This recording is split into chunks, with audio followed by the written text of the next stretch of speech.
င်္ဂလာပါဒီနေ့ကတော့ကျွန်တော်စင်ကာပူရောက်တဲ့အခါကျရင်ပေါ့နော်ဒီအော်တိုလည်းမပွန့်ပဲနဲ့မြင်းမြန်းခံရတာတချို့ကကျတော့ပြန်လက်ခံရတာဒါမျိုးရှိနေတာပေါ့နော်ဒီလိုမျိုးတွေမဖြစ်လိအောင်ကျွန်တော်တနိုင်ဆုံးလေးအထောက်အကူပြအောင်ပေါ့နော်ဒီဗီဒီယိုလေးကိုဖန်တီးလိုက်ခြင်းဖြစ်ပါတယ်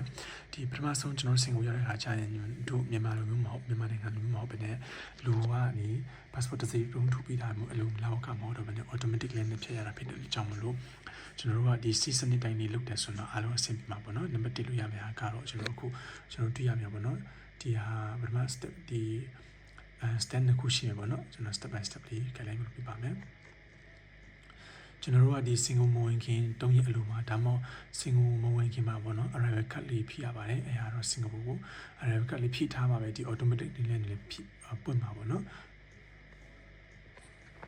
ဆိုပထမဆုံးကျွန်တော်တို့ရမယ့်ဟာကတော့ passport scan ဖတ် passport ကကိုယ့်ရဲ့မျက်နှာစာပါတဲ့ scan ကိုအရင်ဖတ်ရတာပေါ့နော် passport scan ဖတ်ရင်တို့ကဒီမှာကတော့မြန်မာ passport ဆိုတော့မြန်မာစာပါတန်းထုတ်ပြီးတယ် passport scan ဖတ်နေပါလေ passport မရွေးပါနဲ့ဆိုမှလေအဲ့လိုကိုယ်ကလက်လေးတခြားဖြည့်ထားပေးလိုက်ပြီးတော့ကျတော့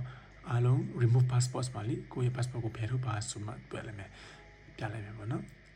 ပြောကြတော့ဒီနေရာမှာကျွန်တော်အနေနဲ့အကြံပေးချင်တာတော့ဒီ migration ဖြစ်တော့မယ်ဆိုတော့လေအတက်နိုင်ဆုံးကတော့ဒီမြန်မာတို့အုတ်ထုတို့ max တို့တခါဖြုတ်ထားတာအကောင်းဆုံးပဲပေါ့နော်ဒုတိယခြေလမ်းကဒုတိယအဆင့်ကတော့ကျွန်တော်တို့မျက်နှာ scan ဖတ်တာလက်ပွေနှိပ်တာတွေရှိတယ်ဒီကမရောက်ခင်ဒီမှာတို့ဒီနိုင်မတ်တရရမယ့်နေရာလေးရှိချီအဝိုင်းဝိုင်းထားပြီးတဲ့အဲ့ညမှာဒီမတ်တရပြင်မှာပထမဆုံးကဒီ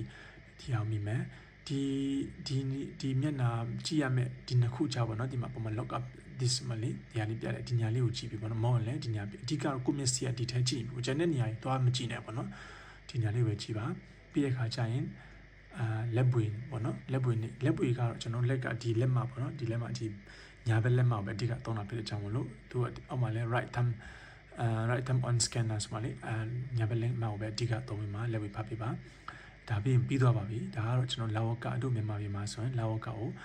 အမင်းများလေးမင်းများမှအဲ့လိုအများကြီးရှိတတ်တာပေါ့နော်ဒီမှာကျတော့ကျွန်တော်10မိနစ်တော့မှာကိုလာဝကဖြတ်နိုင်ပါပြီဒါ automatic မှပြီးသွားရင်ကကျွန်တော်လာဝကဖြတ်ပြီးသွားပါပြီစင်ကာပူကိုဝင်လို့ရပါပြီအဲ့ဆိုတော့ဒီဟာလေးကိုကြည့်ချင်မှဖြစ်အများကြီး6ခုပြည့်မယ်လို့ကျွန်တော်ယုံကြည်တယ်ကျွန်တော်မြန်မာပြည်ကနေထွက်လာတဲ့ခါကျရင်ငါစင်ကာပူရောက်တဲ့ခါကျရင်ပေါ့နော်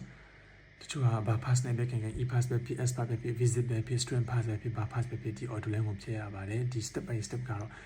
လုပ်တယ်ဆိုတော့အင်္ဂလိပ်စာတတ်နေစရာမလိုပါဘူးတချို့ကကြတော့ဒီဟာလေးမပွင့်တဲ့ခါကျရင်ကိုယ်အင်္ဂလိပ်စကားတတ်တော့ပြောမှဘာဆိုမှလေတခြားပြောပြရင်တော့အကုန်လုံးအဆင်ပြေပြီတချို့ကကြတော့အင်္ဂလိပ်စကားအားနေမှုလေးရှိတဲ့ခါကျရင်မိမြတ်နဲ့ဟာလေးနဲ့ဒီဘာသာစကားရဲ့ဘယ်လိုမှလဲ accent လေးကအလွဲချော်နည်းနည်းလေးနားလည်မှုလွဲတဲ့ခါကျရင်တော့ဝန်ခွင့်မရဘဲနဲ့ပြန်လက်ခံရတယ်ရှိတတ်တာပေါ့နော်ဒီလို